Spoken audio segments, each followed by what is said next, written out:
Ja ću sada zaključiti ovu prezentaciju sa nekoliko reči i pokušat ću da predočim još jednu dimenziju srebreničke problematike, pored ovih kojih smo se dotakli do sada.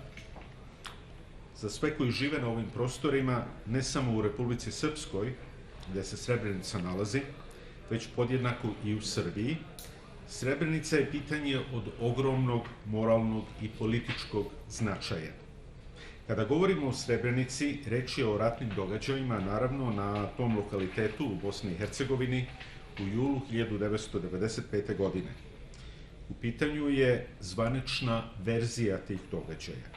Činjenice koje smo mi istražili i otkrili tu verziju ne podržavaju.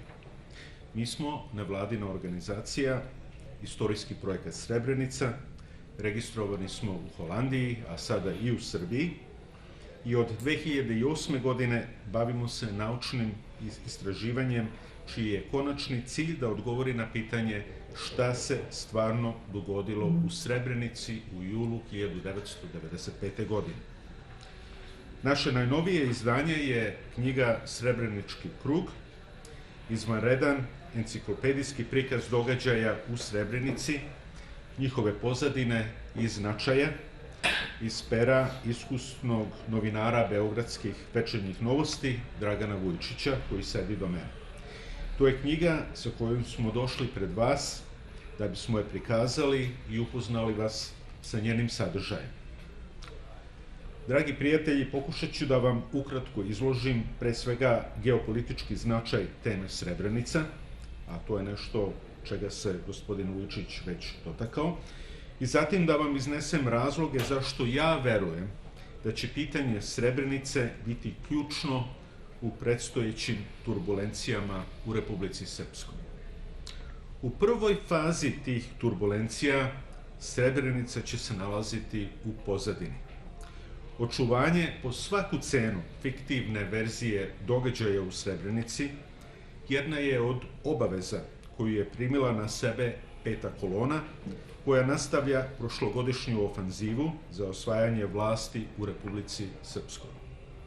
U sledećoj fazi, ukoliko uspeju u svom planu i dokopaju se vlasti, oni će taj lažni narativ proglasiti za neupitnu istinu i njime će u cilju likvidacije Republike Srpske pokrivati izvršavanje zadataka koje će im naložiti strani sponzori koji su ih doveli na vlast. Što se tiče značaja Srebrenice, ukazat ću vam na sledećih nekoliko momenata.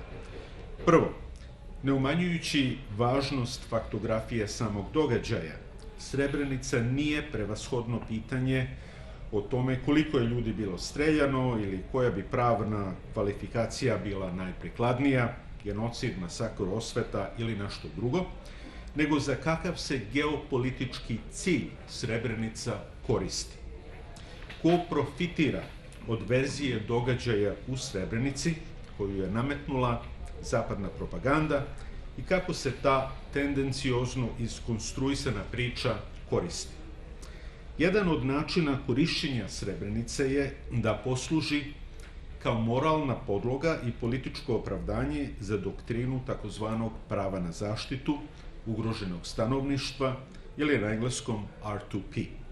Tu doktrinu zapadne sile koriste isključivo za agresivne napade protiv suverenih država koje im se ne pokoravaju, najčešće pod izgovorom da krše ljudska prava.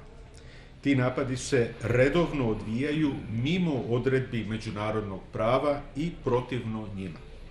Karakteristika te doktrine je da zapadne države, koje se samo proglašavaju za međunarodnu zajednicu, sebi rezervišu isključivo pravo da odrede okolnosti i način njene primene, kao i to ko će biti sledeća meta, odnosno žrtva.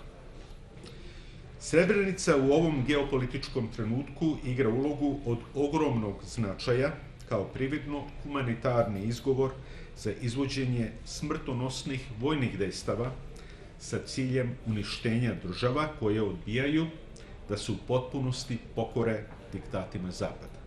Samo vam navodim primer Sirije. Gde god je Zapad koristio Srebrenicu kao izgovor za izvođenje agresije, u pitanju su bili politički interesi koji nemaju veze sa humanošću ili je istovremeno to bio materijalni interes da se naciljana država okupira i opljačkaju njeni prirodni resursi. Odgovori koje ste do sada dobili uglavnom su pogrešni i jedino služe interesima onih koji monopolišu pravo da to pitanje rešavaju u svoju korist. U Republici Srpskoj u toku je druga faza obojene revolucije koja je bila započeta prošle godine i tada za malo da nije uspela. Sa stanovišta inicijatora i lokalnih izvođača tog procesa, Srebrenica je ključna komponenta njihovog operativnog plana. Oni se zato grčevito bore za održavanje po svaku cenu lažne službene verzije srebreničkog narativa, zato što im je to neophodno kao moralno pokriće za veleizdaju koju su se obavezali da sprovedu. Republika Srpska je na nišanu zato što su njeno postojanje i konsolidacija ubedljiv dokaz, bez obzira na sve gubitke i promašaje, da su masovne žrtve i patnje 90. godina ovenčane jednim nepobitnim srpskim uspehom. Sa stanovišta stranog faktora, Dejton je samo kratko vojno primirje, a ne trajan politički ugovoreni mir. Serija institucionalnih napada na Republiku Srpsku usledila je neposredno posle prekida sukoba, izmišljanjem bonskih ovlašćenja, dekretiranjem neustavno povećanih nadležnosti centralnih vlasti u Sarajevu, paralelnim prenošenjem ovlašćenja srpskog entiteta, ukidanjem VRS i uništenjem nezavisnog odbrambenog kapaciteta Republike Srpske, između ostalog. Sve to obavljeno je uspešno korišćenjem korumpiranih srpskih političara, potpuno ravnodušnih prema opstanku države i budućnosti naroda. Uporedo sa procesom političkog razgrađivanja, ubrzo i predvidljivo, stiglo je naređenje da se izvrši i moralno samoubistvo.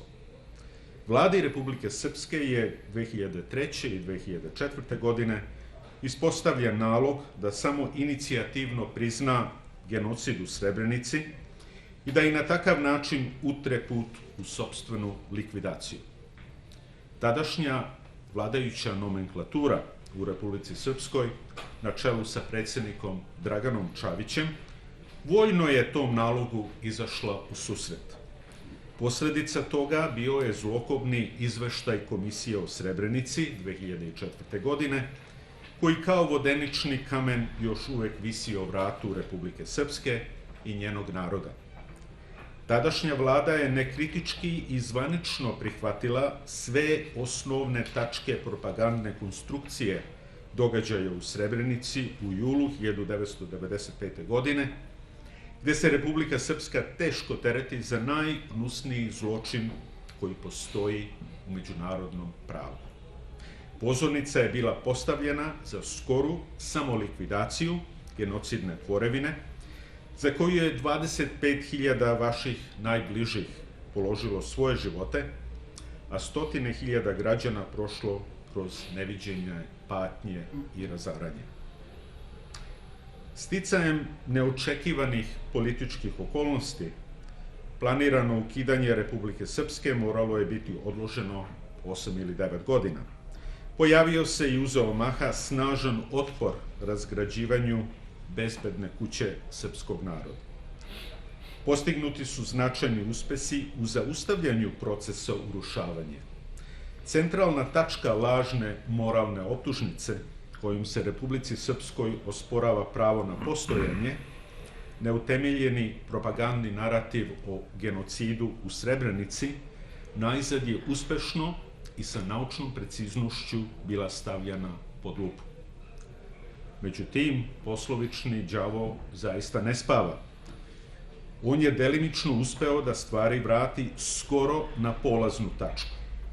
Veštom manipulacijom ljudima, njihovim ambicijama i strastima, projekcijom opsena, on ponovo nameće svoju prvobitnu agendu.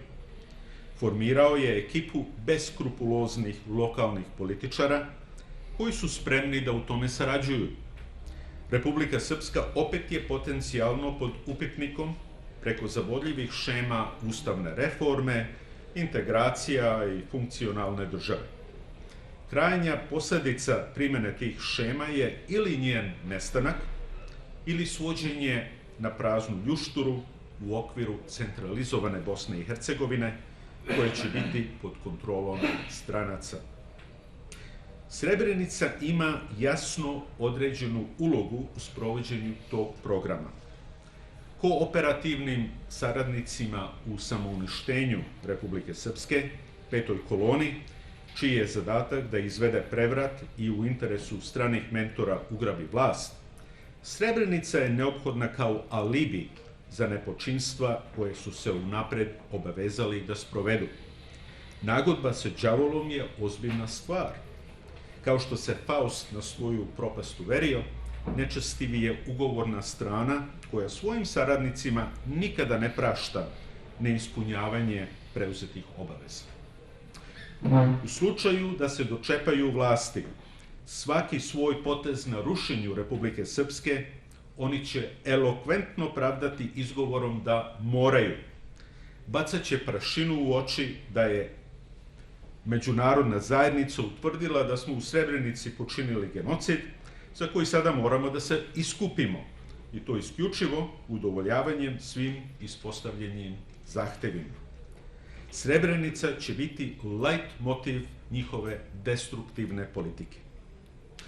Zato im je sada od kritične važnosti da se lažni narativ po svaku cenu sačuva od kompromitacije i da se održi u izvornom obliku. Ovde ne govorim o Sarajevu, nego o srpskim političarima ovde među vama u Republici Srpskoj. Svako ko tu lažnu priču ruši, za njih je smrtni neprijatelj. Tek tada, ako bi se oni domogli vlasti, lažna konstrukcija Srebrenice doći će do punog izražaja. Sve što ste videli do sada, sasvim je bledo u poređenju sa onim što dolazi. U ime istorijskog projekta Srebrenica čestitam rođendan Republici Srpskom, Novom Izraelu srpskog naroda. Odbranite je, molim vas, po svaku cenu. Hvala vam na pažnji.